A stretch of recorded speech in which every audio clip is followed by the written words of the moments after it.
Um homem estava morto há 4 dias. Seu corpo já se decompunha. E então Jesus chegou. Mas a pergunta que ecoa há 2000 anos não é como ele o ressuscitou, mas por que ele esperou tanto tempo? Esta não é apenas a história de um milagre.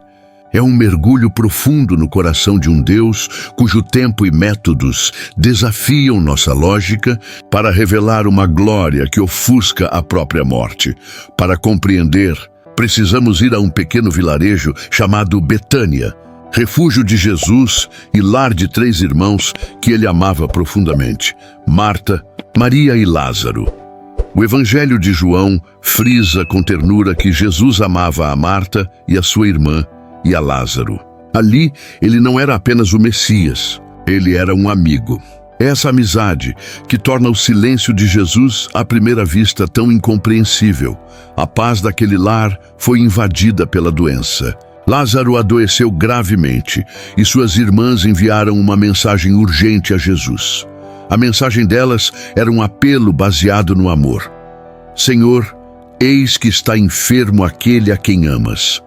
Elas não ditaram o que fazer, apenas apresentaram a situação, confiando que o amor do Mestre seria o gatilho para uma ação imediata. Mas a resposta que viria, ou melhor, a aparente falta dela, seria o primeiro grande mistério desta história. Ao receber a notícia, Jesus declara algo contraintuitivo. Esta enfermidade não é para a morte, mas para a glória de Deus, para que o Filho de Deus seja glorificado por ela. Ele redefine o propósito daquele sofrimento, elevando a crise a um palco de manifestação divina. Mas o que se segue é ainda mais chocante. O texto diz: ouvindo, pois, que estava enfermo, ficou ainda 2 dias no lugar onde estava. 2 dias. Imagine o peso desses 2 dias para as irmãs em Betânia. Lázaro morreu. A esperança se transformou em luto. E Jesus, aquele que poderia ter impedido tudo, deliberadamente permaneceu longe. Este é o coração do desafio. Não a ausência de Deus, mas o silêncio de Deus. Após os 2 dias de espera intencional, Jesus finalmente anuncia aos seus discípulos: vamos outra vez para a Judeia. A reação deles foi de medo, lembrando-o que os líderes judeus queriam apedrejá-lo ali. Jesus então lhes diz algo que os confunde ainda mais. Lázaro, o nosso amigo, dorme, mas vou despertá-lo do sono. Eles interpretam literalmente, aliviados, pensando que Lázaro estava se recuperando. Foi então que Jesus falou claramente, dissipando qualquer dúvida: Lázaro está morto. E acrescentou algo chocante: e fogo, por amor de vós, de que eu lá não estivesse, para que creiais. Ele se alegrava não com a morte, mas com a oportunidade de fé que aquela tragédia criaria. Nesse momento de hesitação, Tomé, em um ato de pessimismo leal, se vira para os outros e diz: vamos nós também, para morrermos com ele. Ele não via esperança, mas sua lealdade era inabalável. Assim, iniciaram a jornada de volta ao epicentro do perigo. Ao chegarem perto de Betânia, Jesus descobre uma informação crucial. Lázaro já estava na sepultura havia 4 dias. Na mentalidade judaica da época, este era um ponto sem retorno. Acreditava-se que após o 3º dia, a alma partia definitivamente e a decomposição tornava a morte absoluta. Jesus não chegou a tempo de curar. Ele não chegou a tempo de impedir a morte. Ele chegou quando toda a esperança, para todos os efeitos, havia se desintegrado. Ele permitiu que a situação chegasse ao seu ponto mais baixo, para que o poder que ele estava prestes a demonstrar fosse inegável.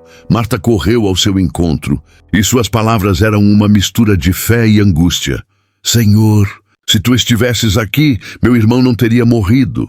Mesmo em sua dor, ela acrescenta um vislumbre de esperança.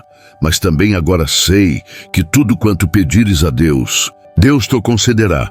Jesus lhe faz uma promessa direta: teu irmão há de ressuscitar. Marta, uma boa judia, interpreta isso dentro de sua teologia. Eu sei que há de ressuscitar na ressurreição do último dia. A fé de Marta era para o então e lá. Jesus a desafiou para uma fé no aqui e agora. É neste ponto que ele faz uma de suas mais monumentais declarações: Eu sou a ressurreição e a vida. Quem crê em mim, ainda que esteja morto, viverá. Crês tu isto? Ele não diz, eu darei a ressurreição, mas eu sou a ressurreição.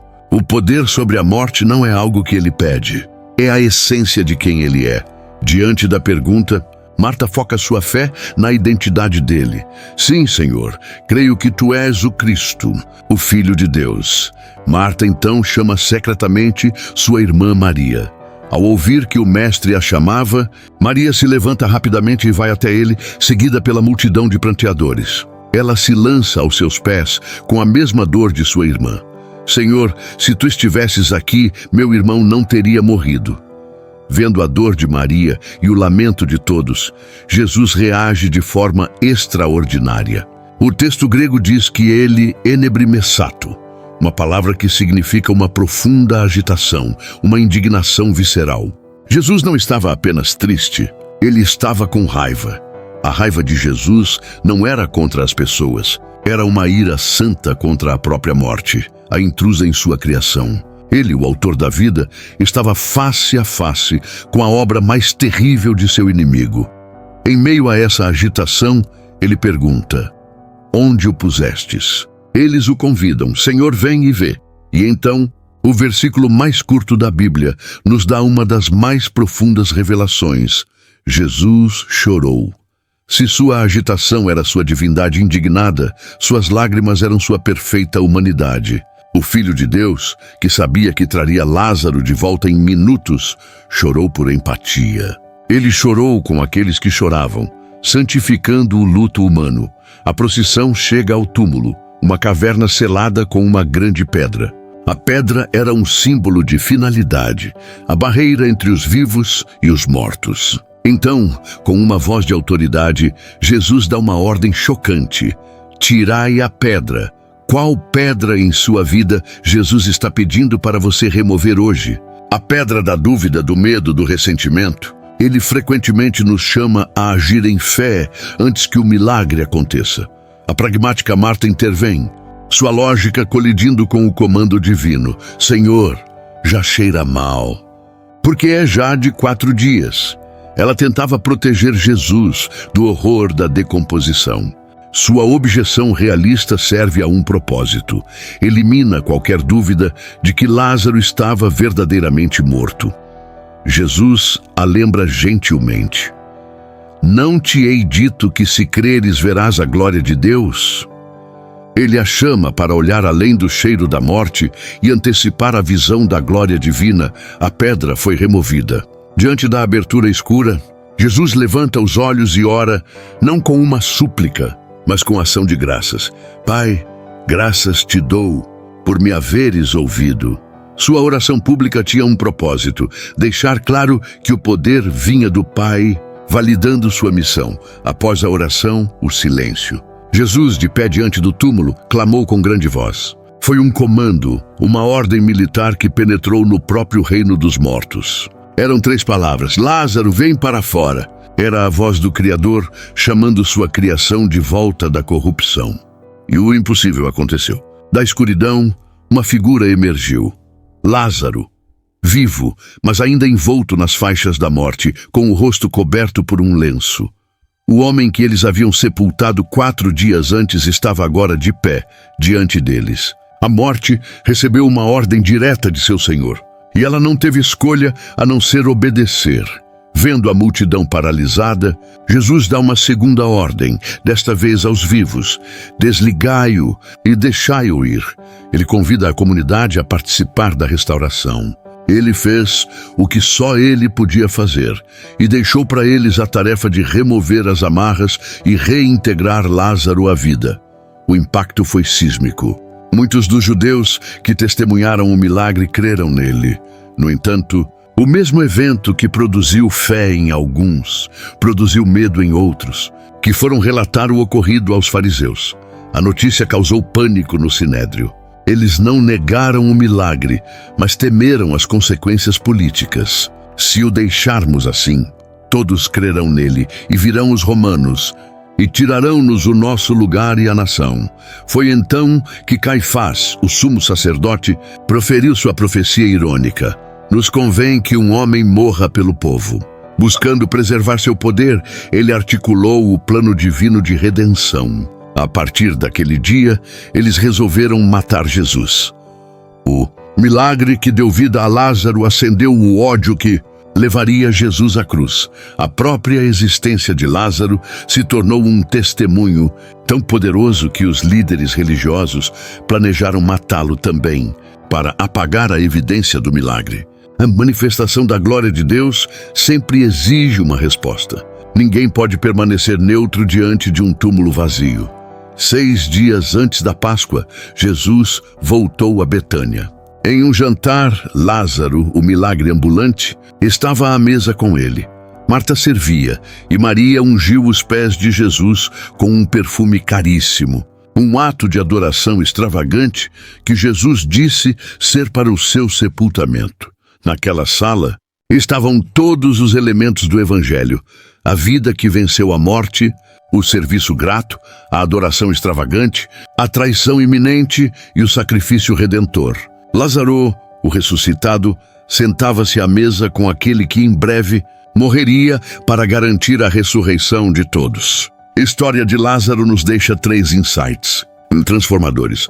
O primeiro grande insight nos confronta com o tempo de Deus. O atraso deliberado de Jesus parecia abandono, mas foi a preparação para um milagre maior. O silêncio de Deus não é ausência e seu atraso não é negação. Nossa maior desesperança é a maior oportunidade de Deus. O segundo insight redefine nossa compreensão da fé. Jesus desafia a fé teórica de Marta, ancorada no futuro, para uma confiança pessoal e presente nele. Ele não disse: eu vou te dar a ressurreição. Ele disse: eu sou a ressurreição. Ele nos convida a crer que Ele tem poder sobre os Lázaros mortos em nossas próprias vidas, nossos sonhos, relacionamentos e esperanças. Finalmente, o terceiro e mais profundo insight é que este milagre foi um prenúncio. A ressurreição de Lázaro foi o trailer espetacular para o evento principal, a própria vitória de Cristo sobre a morte. Se Ele podia chamar de volta um corpo em decomposição, sua própria promessa de se levantar ao terceiro dia se torna infinitamente mais crível. Lázaro foi ressuscitado para morrer de novo. Jesus ressuscitou para nunca mais morrer, garantindo nossa vitória. A pergunta que Jesus fez a Marta ecoa até nós hoje: crês tu isto? Você crê que Ele é a ressurreição e a vida para a sua situação? A esperança não acabou. O Deus que esperou o 4º dia é o mesmo Deus que está trabalhando em sua vida. Mesmo que você não veja, se esta mensagem fortaleceu sua fé, compartilhe-a com alguém que precisa ouvir que a morte não tem a palavra final. Deixe um comentário compartilhando qual pedra você precisa que Deus remova. Sua história pode encorajar outros. Lembre-se, não importa quão escuro seja o túmulo, a voz do Senhor da vida é sempre mais alta. Inscreva-se para mais histórias que nos lembram do poder soberano de Deus.